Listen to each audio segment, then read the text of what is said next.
السلام علیکم ورحمۃ اللہ وبرکاتہ۔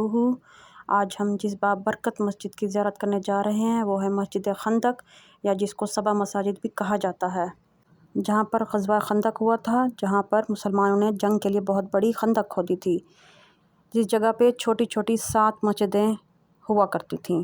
اور یہ آپ کو جو سب سے بڑی مسجد سفید رنگ کی نظر آ رہی ہے، یہاں پہ 2 مسجدیں ہوا کرتی تھیں جن کو شہید کر کے ایک بڑی مسجد بنا دی گئی، جس میں ایک مسجد ابو بکر صدیق رضی اللہ عنہ کی تھی اور دوسری مسجد حضرت عثمان بن عفان رضی اللہ عنہ کی تھی۔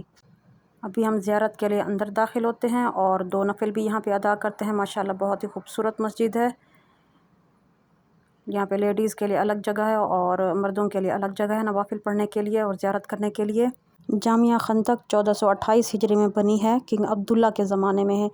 یہاں پہ 10,000 کا لشکر تھا یہود اور قریش کا، اور ان کے ساتھ اور بھی قبیلے ملے ہوئے تھے جن کا ارادہ تھا کہ مل کر حضور صلی اللہ علیہ وآلہ وسلم اور ان کے صحابہ کرام کو ختم کر لیں گے، نعوذ باللہ۔ لیکن حضرت سلمان فارسی نے ان کو خندق کھودنے کا مشورہ دیا۔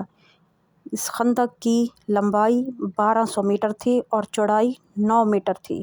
غزوہ خندق یا غزوہ احزاب، جس میں مسلمانوں کو فتح حاصل ہوئی تھی، 3 دن تک یہ جنگ جاری رہی تھی۔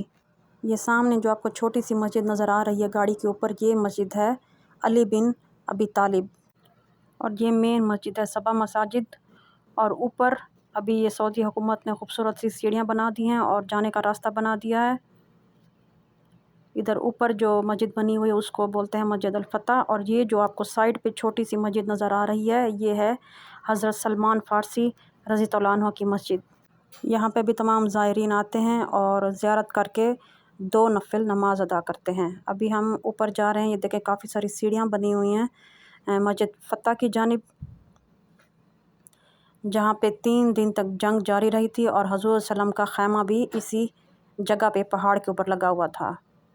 یہاں پہ حضور صلی اللہ علیہ وسلم نے دعا کی تھی اللہ تعالیٰ سے، اور اللہ تعالیٰ نے وہ دعا قبول فرمائی تھی۔ پھر اللہ تعالیٰ نے ہوا کا ایک بہت بڑا طوفان بھیجا، جس کی وجہ سے یہودیوں کے خیمے اور کھانے پینے کی اشیاء سب چیز اکھڑ کے گر گئیں۔